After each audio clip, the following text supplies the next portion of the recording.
아이의 신앙을 어떻게 지도해야 할까요? 아직 어린데 우리 아이에게 신앙을 가르치는 것이 중요할까요? 효과는 있을까요? 네. 성경은 마땅히 행할 길을 아이에게 가르치라. 그리하면 늙어도 그것을 떠나지 아니하라라고 명확하게 말합니다.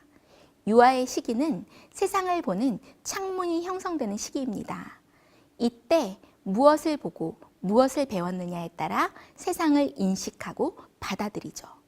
저희 큰아이가 여자아이였는데요. 4살 때 저녁에 방문을 가려고 이제 이렇게 나섰어요. 그랬더니 아무것도 모르는 아이가 다 늦게 뭘 남의 집에 가고 그래 이렇게 이야기를 하더라고요. 그래서 저하고 남편이 우리 집사님하고 장로님하고 미리 약속했어 이렇게 알려줬죠. 그랬더니 아이가 집사님네도 가고 장로님네도 가면 언제 집에 와? 이렇게 이야기하는 거예요. 그래서 저희가 다시 말했어요.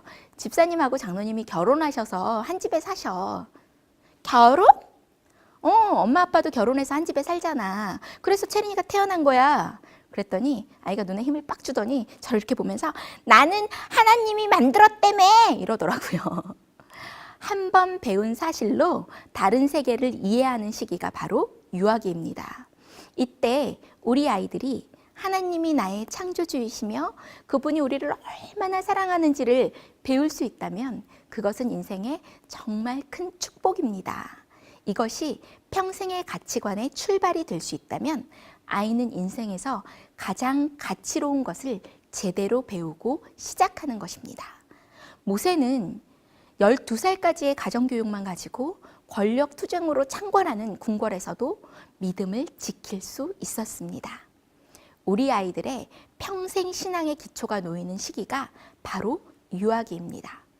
우리가 길지 않은 시간 동안이지만 이렇게 살아오면서 모두 공통적으로 느끼는 게 있어요.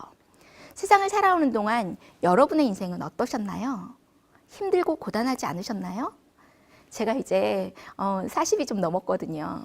그런데 제 주변의 친구들을 봐도 가족을 봐도 상담으로 만나는 수많은 사람들 그 누구를 봐도 인생이 쉬운 사람은 없더라고요. 이런 고단한 인생에 우리 하나님이 계시다는 건 얼마나 감사한 일일까요?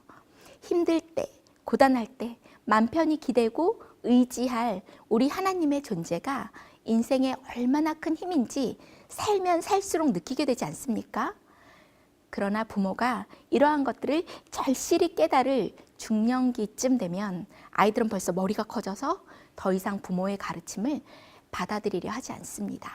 그리고 우리가 그랬던 것처럼 젊었을 때는 제 힘으로 살아보겠다고 혼자도 할 수 있을 것 같다고 하나님 의지하는 거는 그냥 적당히 하면 된다고 말합니다.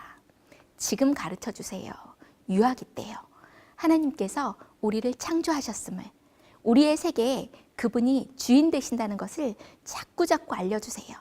끝없는 사랑과 큰 의지가 되는 그분이 계시다는 사실은 아이들에게 안정된 애착과 세상을 향한 용기가 될 수 있습니다. 세자녀 지도법에는 이런 내용이 있습니다. 부모들이여, 그대들은 자녀들의 의지와 충동을 현명하게 훈련시키기 위하여 부모로서의 지도력을 연구하였는가? 그대의 자녀가 그대의 명령을 즐겁게 순종할 수 있는 방법을 준비하라. 덩굴손처럼 예수님께 달라붙도록 가르치라. 우리는 아이를 가르치기 위해 연구하고 있나요? 선하고 고결하고 의롭고 거룩한 모든 것을 포함하는 하나님의 길을 알기 위해서 노력하고 있나요? 부모교육 강사로 상담가로 현장에서 부모님들을 만나면서 느끼는 건 대부분의 부모님들이 대부분 그저 아는 대로 내가 경험한 대로 가르칩니다. 우리 부모님이 나에게 하셨던 대로요. 그러다가 문제가 발생하면 나의 지식과 능력으로 안 된다는 것을 깨달으면 그때 가서 배우려고 합니다.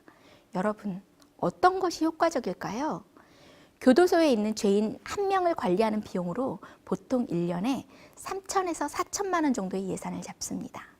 전국에 있는 교도소 수감자들을 다 계산하면 그 예산이 어마어마하겠죠.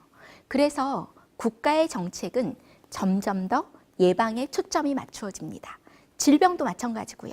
점점 더 무료 진단 검사들이 늘어나고 있는 것도 같은 맥락에서입니다. 우리 아이들에게 문제가 생기기 전에, 지금 큰 문제가 아닐 때 유아기에 관심을 갖고 사랑을 더 표현하고 더 오래 기다려주고 부모의 지도력을 연구해야 합니다. 함께 기도하기, 성경절 암송하기, 성경 이야기 들려주기를 생각날 때, 그냥 기회가 될 때 하지 마시고 주의를 기울여서 끊임없이 재미있게 해주세요.